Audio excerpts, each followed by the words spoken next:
Hey friends, Radhe Radhe. Welcome back to your channel that is Gyani Politics. और आज हम discuss करेंगे हमारा topic that is national commission for backward classes. तो first of all, जो supreme court के द्वारा एक जजमेंट आया था मंडल केस 1992 के तहत, फिर उसने सुप्रीम कोर्ट ने सेंट्रल गवर्नमेंट को ऑर्डर दिया कि आप एक परमानेंट स्टेटनरी बॉडी बनाइए। अब यहाँ पे statutory body that is made by law, है ना। एक ऐसी बॉडी बनाइए जो कंप्लेंट डिस्कस करेगी, जो लिस्ट ऑफ बैकवर्ड क्लास के इनकॉर्पोरेशन से रिलेटेड। फिर हमारा 1993 के तहत NCBC that is national commission for backward class स्थापित हो गया।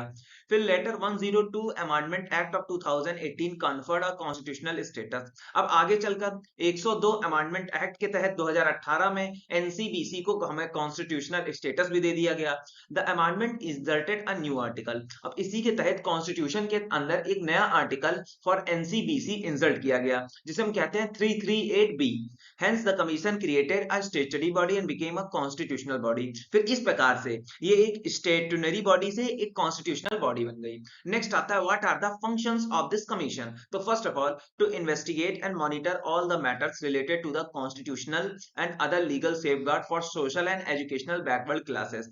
फर्स्ट ऑफ ऑल, ये इन्वेस्टिगेट करते हैं मैटर और देखते हैं किसी मैटर में कि समाज में ये जो हमारी बैकवर्ड क्लासेस हैं, इनका कोई दैट इज इनका कोई टॉलरेट तो नहीं कर रहा है, इनको सेफगार्ड प्रोवाइड करते हैं। सेकंड है to inquire any specific complaints with respect to the depreciation of rights, safeguard this social and educational backward classes. और सेकंड, ये इंक्वायरी करते हैं कि समाज के अंदर इनके कोई राइट्स का डेप्रीवेशन तो नहीं कर रहा, और उनके राइट्स को सेफगार्ड प्रोवाइड करते हैं। इसी के साथ साथ ये एजुकेशन में भी सपोर्ट देते हैं। अब तीसरा फंक्शन है to participate and advise the social economic development of the socially and educationally backward class, evaluate their process of development under the union and state. अब देखिए, एनसीबीसी का बहुत इंपॉर्टेंट काम है कि एडवाइस करते हैं सोशल इकोनॉमिक डेवलपमेंट के लिए, इन क्लासेस के लिए, एजुकेशन को प्रमोट करते हैं, एंड देन ये बेसिकली ओवरऑल डेवलपमेंट करते हैं बैकवर्ड क्लासेस का। Four, to present the president annual at such other times it deemed if report working on this safeguard. और जिस प्रकार से ये सेफगार्ड पे एनबीएफसी वर्क कर रही है, टाइम टू टाइम प्रेसिडेंट को ये रिपोर्ट सेंड करती है, और जब प्रेसिडेंट इसको रिपोर्ट को मांगता है तब सेंड करती है। नेक्स्ट हमारा आता है that is Fifth point, to discharge such function in relating to the protection, welfare, development, advancement, educational as the president may specify। और इसी के साथ एनबीएफसी बैकवर्ड क्लासेस के लिए प्रोटेक्शन, वेलफेयर, डेवलपमेंट और उनका स्टेटस, समाज में एडवांसमेंट के लिए, एजुकेशन प्रोवाइड करने के लिए, और प्रेसिडेंट जिस प्रकार से उनको गाइड करता है उस प्रकार से वर्क करती है। अब हम डिस्कस करेंगे what are the reports of this commission. तो first of all, the commission presents an annual report to the president. It's also submit a report when it is thinks necessary. अब basically अगर time के हिसाब से देखें तो ये commission annually report president को सबमिट करती है, जब इसको लगता है सही है, टाइम है, तब वो सबमिट करती है।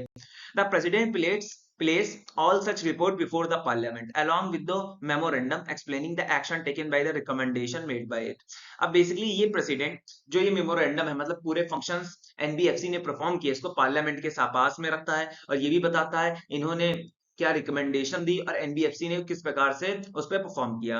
Second, the memorandum should also contain the reason for non acceptance of such recommendation. और उस मेमोरेंडम में ये भी होना चाहिए कि उन्होंने एनबीएफसी की कुछ रिकमेंडेशन प्रेसिडेंट नहीं भी एक्सेप्ट करेगा तो उसका रीजन भी देगा।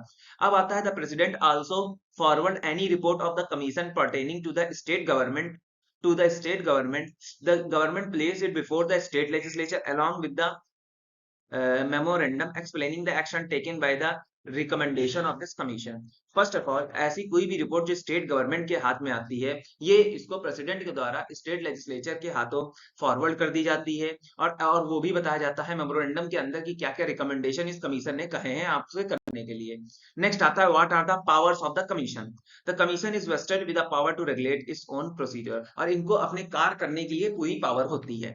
The commission while investigating any matter, inquiry into any complaint has all the power of civil court trying to sit and particular respect। अब देखिए, इनके पास जितने भी जिस प्रकार का दर्जा सिविल कोर्ट को दिया गया है डिस्ट्रिक्ट के अंदर, उसी प्रकार का दर्जा एनसीबीसी को दिया गया है। कैसे, अब हम देखते हैं। Summoning and enforcing the attendance of any person from any part of India, examining him on oath। अभी किसी भी एनसीएफसी किसी भी व्यक्ति को बुला सकती है और इन्फोर्स कर सकती है अटेंडेंस, और एग्जामिंग इनको कर सकती है बाय गिविंग ओथ। सेकेंड है requirement and production of any document. अब जब इनको रिक्वायर्ड चाहिए होता है, कोई चाहिए होता है या किसी डॉक्यूमेंट को बनाना होता है, तो इनके पास फुल पावर रहती है।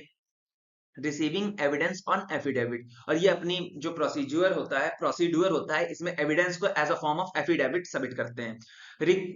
रिक्वेस्टनिंग any public record from any court of office, और ये किसी भी कोर्ट और ऑफिस से पब्लिक रिकॉर्ड को अपने पास ला सकते हैं। Issuing someone for the examination of witness and document, और किसी को भी बुला सकते हैं कि वो इस चीज का गवाह था या डॉक्यूमेंट दे। Any matter related to the president में डिटरमाइन, और कोई भी मैटर आगे और बाकी सारे मैटर प्रेसिडेंट इनको गाइडेंस देता है, रिकमेंडेशन देता है। तो दोस्तों ये था मेरा video regarding NCBC, national commission for backward classes. अगर आपको कंटेंट पसंद आया तो लाइक सब्सक्राइब शेयर कीजिएगा एंड जय श्री राधे दोस्तों।